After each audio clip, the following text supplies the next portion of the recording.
So Antioch University, here we are. We are 5 locations spread across the United States, and you would question, indeed, how we work together. And before we actually started to try and pull together in 2010, it was that we didn't. We had 5 locations, so Los Angeles was running ES Web Express for 8,000 volumes. They have a lovely reading room that often hosts art displays, author events, and the picture you're seeing of their library is about half of their shelving. It's a very small collection. Right up the coast, we also had Santa Barbara, which is an even smaller library of 5,000 volumes.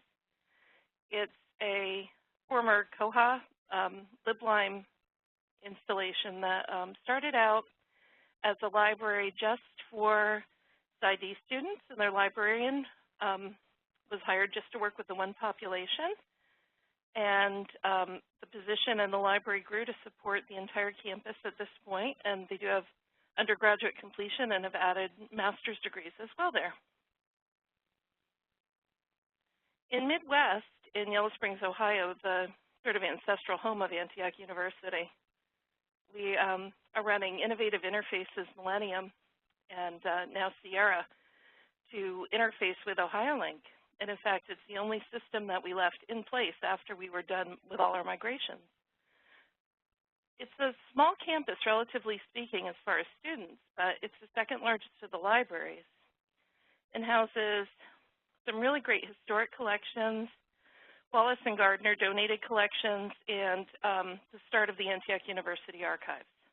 And the picture you see is installing a security system because as the collections grew, that need developed. New England was our oldest and largest library and still serves as the Center for University Library Operations. It's the only graduate student-only campus. So there's a master's program in education, management, applied psychology, and environmental studies, and then a PsyD and a PhD in environmental studies. This campus also does a brisk business in audiovisual circulation, including computers and iPads and cameras. Seattle was running a library solution by TLC. So again, 5 different locations, 5 different systems, about 9,000 volumes. And you may have seen Seattle in the news. They're building a brand new building for Seattle, still in downtown. And they will be reducing that tiny collection even further as they move this year over December. So exciting times for Seattle. Then additionally, we have about 300 FTA that are university folks who have no physical library at all. So these are our undergraduate completion students through AU Connected, our Antioch Education Abroad, and our PhD in Leadership and Change, which is their cohorts meet at each campus on a rotating basis. So in 2010, when we sat down to look at the university as a whole, we were looking about 4,000 FTA and 5 non-residential campuses. Of those 4,000 students, a growing number of the students and faculty were shifting to online or blended online and residency experiences with much more fluidity between the locations. Folks wanted a chance to use the library wherever they happened to be landing for their residency. We were using those 5 different ILS systems at a pretty hefty price to manage 58,000 physical items with less than 7,000 checkouts per year. E-resources, we didn't even go there. They weren't handled well by the legacy systems. We did have serial solutions, and in fact, I think we had 2 or 3 instances of it run by different locations. What we did have was a desire to do things better for our students. We also had the realization that we were doing most of it wrong, or complicated, or outmoded. At the time, across the system, we had 8.5 professional librarians, 1 paraprofessional cataloger, the systems coordinator, that was me, a service coordinator at New England, 3.5 library assistants, and a plethora of work-study students. Most of these employees were at the New England campus, and many locations only had a solo librarian, and that is true to this day. Among our strengths, we had a group of librarians and library staff from all locations that were actually convened by the University Vice Chancellor for Academic Affairs. We had creativity and energy, 5 very different libraries, and had a couple pieces of technology that were working for us mostly. New England ran a fairly good easy proxy service from their location, and this is an actual picture of our servers. We were able to extend this easy proxy service to the other locations, but the infrastructure really couldn't handle the increase in internet traffic, so we wanted to quickly pursue hosting on that. Meanwhile, New England also used Iliad, which was able to, and we were able to extend the borrowing and some document delivery for all university patrons run out of the New England Library. But we had no mechanism to lend from anywhere but New England.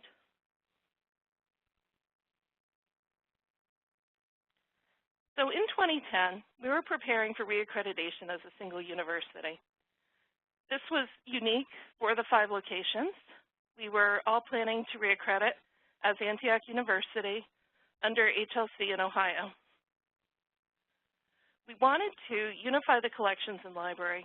We had a charge from the Vice Chancellor to figure out a way to make it look like we all cooperated and maybe even learn to cooperate. At this time, everyone wanted to keep their existing systems. Nobody was ready to quite jump. At the time, there was some skepticism about whether we would reaccredit as one or if we would be rejected by HLC.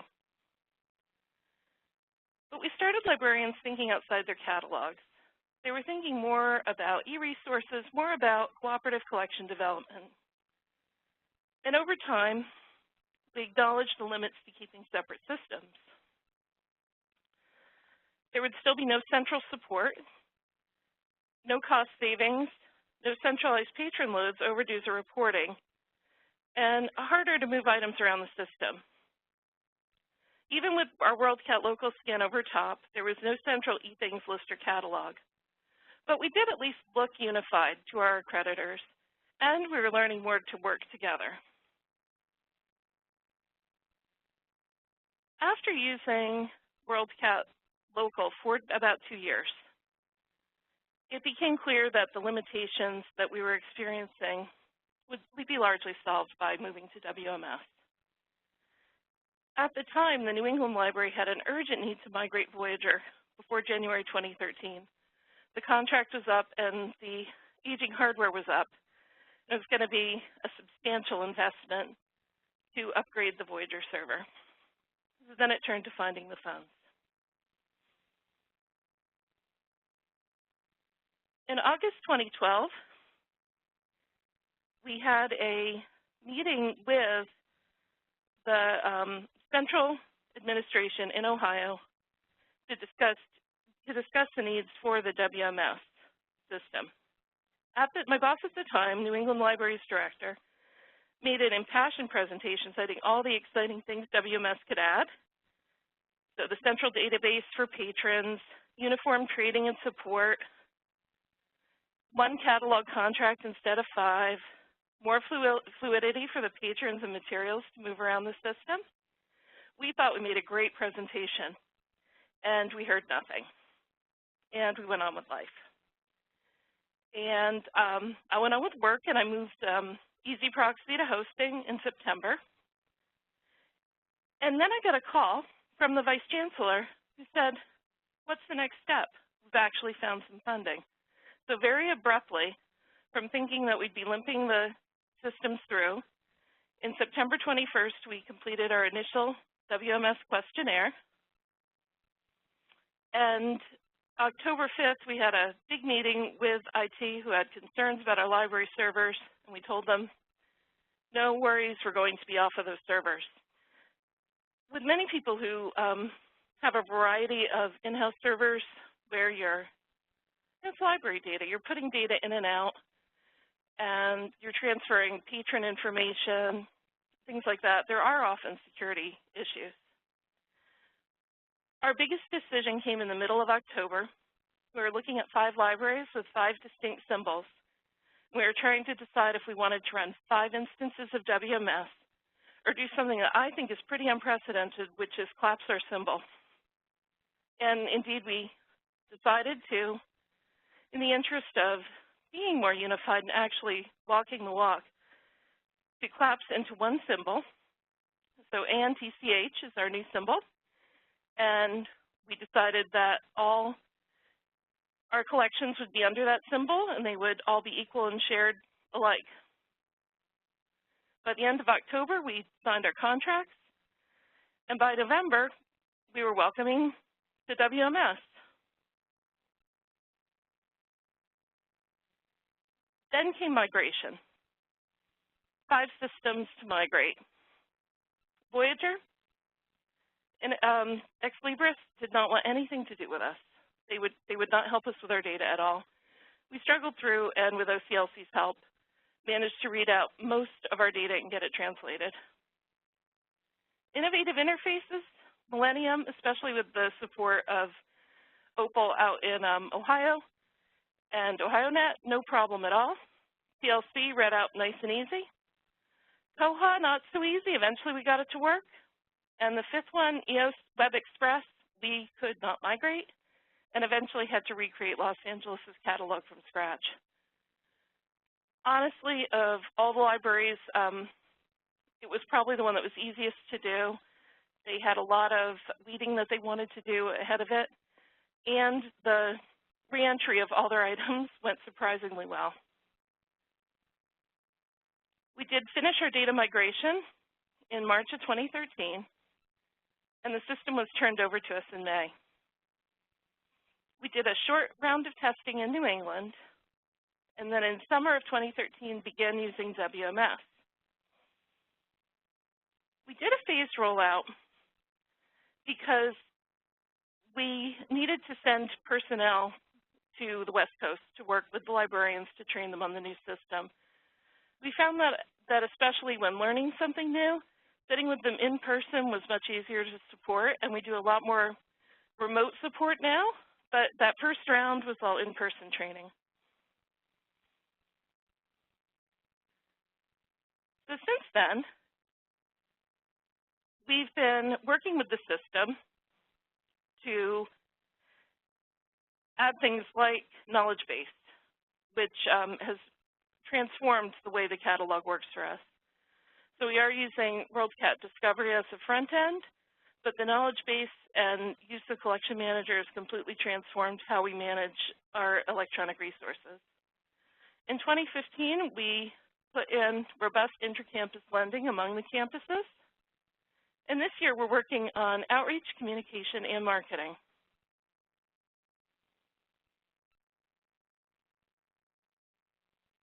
Some of the changes we've seen. We've had some staff reductions. These occurred naturally due to attrition, but we did not replace 1.5 professional librarians. We also only have a 0.5 paraprofessional cataloger to handle anything that is unique in the system, and it's working for us at the moment. We still have a services coordinator at New England. We have 1 FTE of library assistants and work study students. My position and 2 library assistants who primarily used to work with interlibrary loan, but shifted to supporting all of the campus-based services, now work directly for the university. In 2010, we had about 7K circulation checkouts. We doubled that in 2015. Inter-campus loans, we weren't cooperating at all. We moved over 2,000 items in 2015. Borrowing doubled, and document delivery, shockingly, went up 3 times. The other place we saw a drastic surge was in our EBSCO searches because of the way the front end in WorldCat hooks in to do the federated searching. So in 2010, we were using those 5 ILS to manage 58,000 physical items. We had 3 scattered journal lists, but no central ebook catalog. We had EasyProxy and Iliad. That was pretty good. But in 2015, running WMS and WorldCat Discovery, we were able to bring all our resources together. The A to Z eJournal list and the link resolver are included in the package with no add-on. We were able to do all the centralized billing and purchasing we wanted, and we had the knowledge base, which added 250K ebooks, which were not findable before, 35K eJournals, and 5K eVideos. And we still have EasyProxy and Iliad and like them a lot.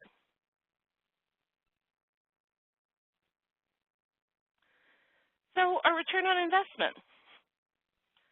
Librarians we have concentrate on reference, research assistant, course design, and instruction.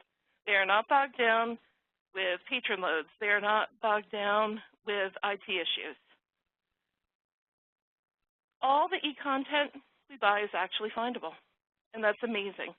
For a library, a collection of libraries that are very tiny and have really tried to add as much e-content as we can, we're very pleased. Collection manager, it is amazing. Is it 100%? No. Is it good enough? Most times, yes. It's amazing to me that I can, instead of having to pull MARC files and do adds and deletes in a catalog, that I can use a checkbox to indicate what collections I own, and then go in and tweak it as needed. Things will always go wrong when you're working with e-resources, but it's representing our collection much better than we could have ever done on our 5 separate systems. Hosting in the cloud frees us from most IT issues. We've had things change under our feet here and had to react to some issues as we went along, especially when it came to authentication, but it's not everyone's problem. So it stays in my office. We're able to identify, contain, and solve issues much more quickly. We have central staff now in systems, ILL, purchasing, cataloging, and even some student worker training, despite our geographic separation. One other thing that we've been able to do is customize based on those locations. So we're still very different libraries. Librarians have a great deal of control at their location to manage their local collections. We did agree on a centralized due date. It makes things easier to move items throughout the system. And we do have a standard overdue process. But librarians are free to manage their collection as they want. If they want to try semester loans for faculty, sure. If they want to waive replacement fees, they can choose to do that. Each of the locations develop their own reserve process, and some of them don't even have reserves, and they've just done things that work for their faculty and students. We have the ability to circulate unique materials like test kits in Santa Barbara or iPads in New England without interfering with each other. And we've developed a very flexible inventory process. So some locations like New England prefer to do a rolling inventory, where others do an inventory once a semester and some even just once a year to suit their needs. Students both in front of and behind the desk love their library now. It has become so easy for them to be mobile, to move about the Antioch library system and receive consistent service. And we're hearing very good things from faculty as well. I want to thank you for listening to our journey, and I'm hoping that we'll have some great questions here.